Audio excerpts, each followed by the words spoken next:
Welcome back to the Ancestral Findings podcast. Today we're exploring the traditions of St. Patrick's Day, not just the parades and green beer you might be familiar with, but the genuine customs that have been honored in Ireland for centuries. St. Patrick's Day has a long and meaningful history, deeply rooted in faith, heritage, and community. If you have Irish ancestry, these traditions connect you to the lives of those who came before you. Even if you're not Irish, understanding how this day has been celebrated through the years offers a fascinating glimpse into one of the world's most widely recognized holidays. And of course, there's the tradition most of us learned in grade school. The rule that if you don't wear green, you're getting pinched. I learned that the hard way as a kid. One year, I forgot to wear green, and I spent the whole day getting pinched, mostly by the girls in my class. You only make that mistake once. Let's take a closer look at the real St. Patrick's Day, its origins, its customs, and how it has been observed in Ireland, past and present.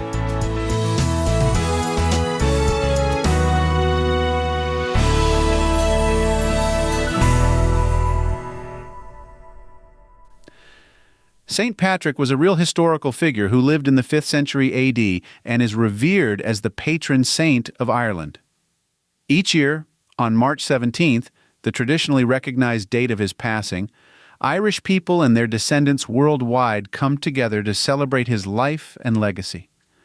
Born in Roman Britain, Patrick was the son of a church deacon and the grandson of a priest. Despite his family's deep Christian roots, he did not initially embrace the faith himself. At 16, his life took a dramatic turn when Irish raiders captured him and sold him into slavery in Ireland. For 6 years, he worked as a shepherd in captivity. Isolated and alone, he turned to prayer, developing a profound connection with God that ultimately led to his conversion to Christianity. When he was 22, he managed to escape, returning to his family in Britain. However, his time in Ireland had changed him. After studying Christianity in England and mainland Europe, he felt called to return to the very land where he had once been enslaved, this time as a missionary. Legend credits St. Patrick with bringing Christianity to Ireland, using a 3-leafed shamrock to explain the Holy Trinity. He is also famously, though mythically, said to have driven all snakes from the island. His influence was so profound that centuries later, his feast day remains one of Ireland's most significant religious and cultural celebrations. If you have Irish heritage, you may already know parts of St. Patrick's story. If not, your ancestors certainly did. The Irish have honored St. Patrick's Day for generations, and understanding the traditions surrounding this holy and cherished day can offer a glimpse into their lives. If you're not already celebrating in some of these ways, you might discover new traditions to bring into your home, strengthening your connection to your Irish roots. Wearing green on St. Patrick's Day is a widespread custom, not just in Ireland, but around the world. Since Ireland's landscape is famous for its lush emerald green scenery, it's fitting that the country earned the nickname the Emerald Isle. For many, wearing green is a way to celebrate their Irish heritage, or for those without Irish ancestry, to join in the spirit of the day. Of course, for kids in school, there's another reason to wear green, avoiding the dreaded pinches.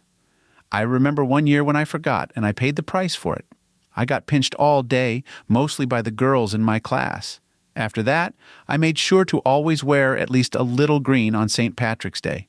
However, while green clothing is popular in international St. Patrick's Day celebrations, it is not as common in Ireland itself. Instead, the most traditional way for the Irish to show their heritage on this day is by wearing a small bunch of fresh shamrocks pinned to their clothing, typically over the right breast. This custom honors the legend of St. Patrick using the shamrock as a teaching tool for explaining the Christian concept of the Holy Trinity. Because St. Patrick's Day is a holy day in Ireland, especially among Catholics, these shamrocks are often blessed by a priest in a special ceremony known as the blessing of the shamrock. This practice adds a sacred element to the tradition, reinforcing the day's spiritual significance beyond its modern festive associations. For Irish Catholics, St. Patrick's Day is more than just a day of cultural pride. It is a religious feast day and a holy day of obligation, meaning that attending Mass is a central part of the observance. Families dress in their Sunday best, much as they would for Easter, pin their shamrocks to their clothing, and go to church together.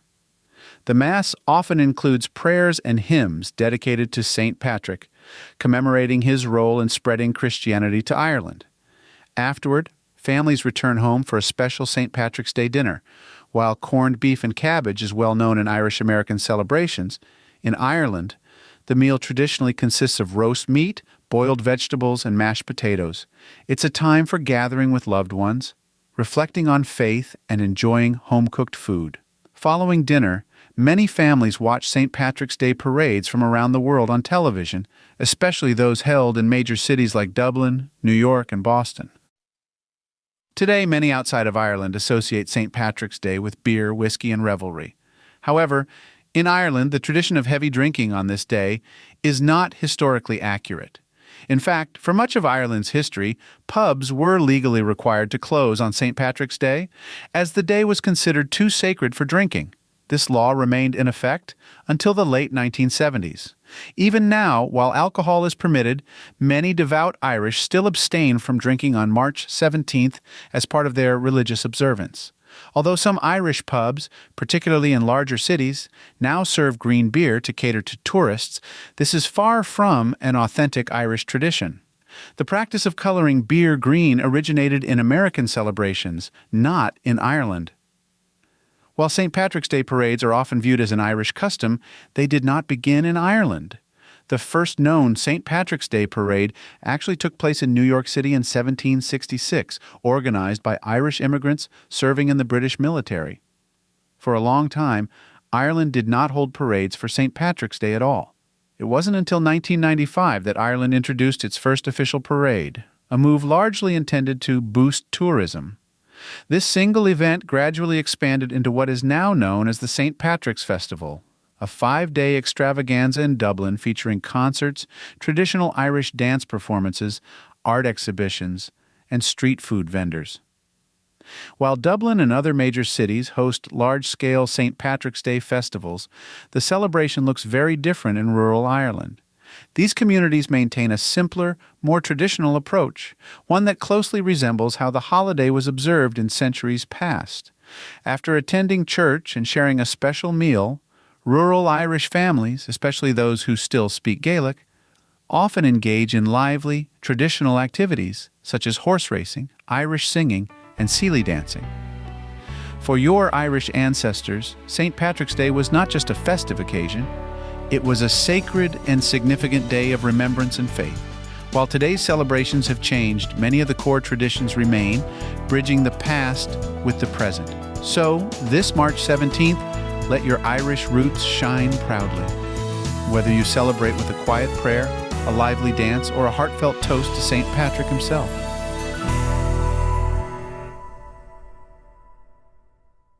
Thank you for tuning into the Ancestral Findings podcast. Be sure to visit ancestralfindings.com to grab your free genealogy ebook. Ask for a complimentary genealogy lookup. And sign up for our weekly historical postcard giveaway. A special thanks to our Patreon supporters. Your contributions help to anchor our family tree firmly in the ground, allow our lineage to fly high, and keep our journey through history on the right path. Wishing you a fantastic day and happy searching.